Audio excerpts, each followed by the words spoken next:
नमस्कार बच्चों, आपके अपने YouTube चैनल संस्कृत ज्ञान धारा में आपका स्वागत है। इस चैनल पर अब संस्कृत साहित्य पढ़ाया जा रहा है। आज हम देखेंगे सर्गा अनुसार नेषदेश ऋतम की कथा। प्रथम सर्ग में क्या है? नल और दमयंती का एक दूसरे के गुणों को सुनकर आपस में आकृष्ट होना। जब हंस दमयंती को नल के बारे में बताता है और नल को दमयंती के बारे में बताता है तो वो एक दूसरे के गुणों को सुनते हैं और एक दूसरे से प्यार कर बैठते हैं। नल का वन विहार। नल वन विहार, एक हंस को पकड़ना। हंस पकड़ता है, हंस को पकड़ता है नल, दया करके उसे छोड़ना। हंस का कृतज्ञापन। सर्ग 2 में क्या है? हंस का कृतज्ञापन और दमयंती के गुणों का गान करना। हंस को वापस जब छोड़ दिया जाता है तो उनके कृतज्ञापन करते हैं और दमयंती के गुणों को बताते हैं कि दमयंती एक बहुत ही सुंदर राजकुमारी है, उसको बताते हैं। नल के आग्रह पर हंस का दमयंती के पास कुंडनीपुर जाना। नल आग्रह करता है कि आप मेरे बारे में दमयंती को भी बताएं, तो वो हंस कहाँ जाता है?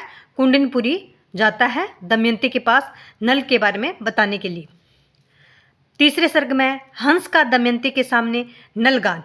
तीसरे में हंस दमयंती के पास आता है और नल का बारे में बताता है कि नल इतना सुंदर है, वो है, उसके गान करता है। दमयंती की नल के प्रति अनुरक्ति, तो उसके बारे में सुनकर दमयंती है ना नल के प्रति नल अनुरक्त हो जाते हैं, उससे प्यार कर बैठती है। हंस का नल के पास से लौटना वापिस आके बताता है। सर्ग 4 में दमयंती की विफलता का भावपूर्ण वर्ण तथा पिता भीमसेन द्वारा स्वयंवर का वर्णन, कि दमयंती तुमसे प्यार तो करती है मगर वो विफल है, उसका वर्णन करता है और कहता है पिता भीमसेन ने उसके लिए स्वयंवर रचा है।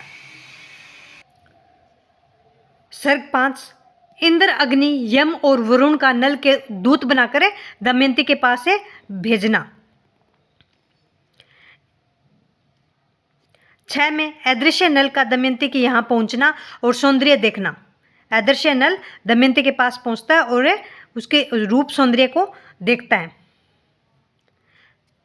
8वें सर्ग में है नल का प्रकट होना, देवों का संदेश दमयंती को सुनाना और चारों देवों में से किसी एक को चुनने का आग्रह करना, क्योंकि ये देव भी दमयंती से प्यार करते बैठते हैं, उसकी सुंदरता पर मुग्ध हैं, इंद्र, अग्नि, यम और वरुण। तो नल कहता है कि आप देवों का संदेश देता है कि आप इन चारों देवों में से किसी एक को चुनो, ये आग्रह दमयंती से करता है नल।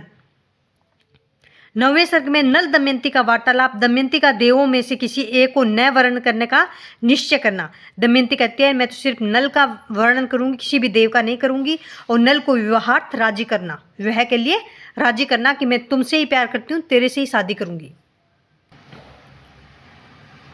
सर्ग 10 स्वयंवर विवरण, दमयंती का स्वयंवर वर्ण है। स्वयंवर का विवरण होता है और दमयंती का स्वयंवर का वर्णन भी होता है कि कैसे सब कुछ भी जो व्यवस्था है उसके बारे में। सर्ग 11-12 में है सरस्वती के द्वारा राजाओं आदि का परिचय देना। सरस्वती है ना, वो श्लेष अलंकार में सभी राजाओं का परिचय देती है।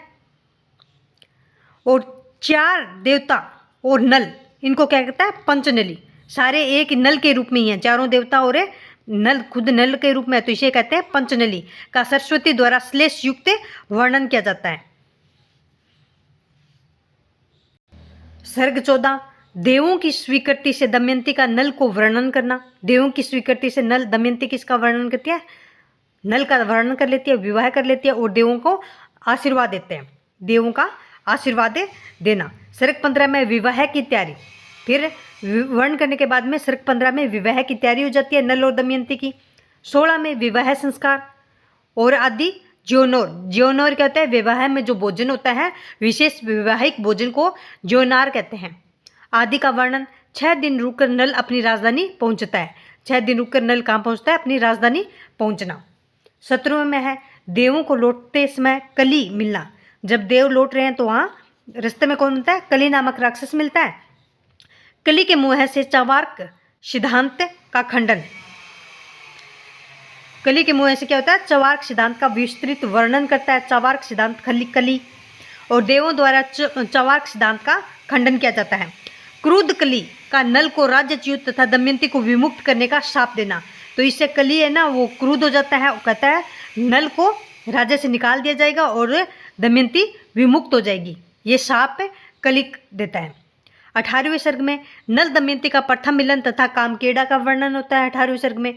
और सर्ग 19 से लेकर 22 तक इन 4 सर्गों में नल दमयंती की दिनचर्या, देवस्तुति, चंद्रोदय, सूर्योदय आदि का वर्णन, नल दमयंती का विलास वर्ण तथा कवि व्रत वर्ण को महाकाव्य की समाप्ति हो जाती है।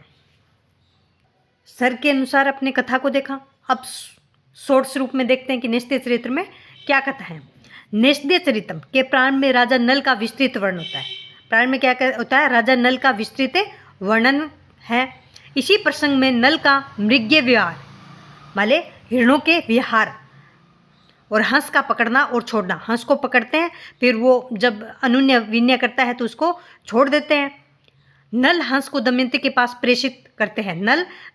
जब नल दमयंती के बारे में गुणगान करता है तो नल हंस को दमयंती के पास जाने के लिए कहते हैं कि नल नाम का राजा आपसे प्यार करता है। हंस एकांत में दमयंती से नल के सौंदर्य की प्रशंसा करता है। हंस दमयंती के सौंदर्य की प्रशंसा करता है। दमयंती का मन नल पर आसक्त होता है। दमयंती का मन है ना वो नल पर आसक्त, प्रेम करती है वो। दमयंती के पूर्व अनुराग का बड़ा ही उत्तम वर्ण श्री हर्ष ने किया है। पूर्व अनुराग का बड़ा ही सुंदर वर्ण हर्ष ने किया है। राजा भीम अपनी बेटी दमयंती के पिता का नाम ये क्वेश्चन भी आता है, राजा भीमसेन है, अपनी बेटी दमयंती के विवाह के लिए स्वयंवर की रचना करते हैं, स्वयंवर रखते हैं अपनी बेटी के विवाह के लिए। तो इंद्र, वरुण, अग्नि और यम देवता भी दमयंती के असाधारण रूप सौंदर्य की कथा सुनकर स्वयंवर में उपस्थित होना चाहते हैं। वे राजा नल को ही त्रिशकारणी विधा के सहारे अपना दूत बनाकर महल में भेजते हैं। त्रिशकारणी विधा से अपना दूत बनाकर महल में भेजते हैं। नल देवताओं की प्रशंसा के पुल बांध देता है। देवताओं की प्रशंसा के पुल बांध देता है कि आप इन चारों देवों में किसी का एक वर्णन कर लीजिए। किंतु दमयंती का मन नल के लिए ही हिमालय की भांति अडिग रहना कि मैं तो सिर्फ नल से ही विवाह करूंगी।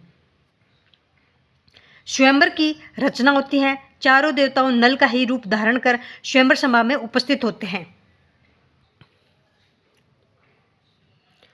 उस सभा में स्वयं सरस्वती ही परिचय देने का कार्य कर रही है। सभी राजाओं के बारे में बता रही है दमयंती को कि ये ऐसा राज्य है, इसकी ये प्रतिभा है, ये है, ये उस राज्य का है। सारी सरस्वती ही भी उनको परिचय देती है। जब स्वयंवर होता है तो एक उसका परिचय बताने के लिए साथ में होती है, तो वो सरस्वती कर रही है इसमें।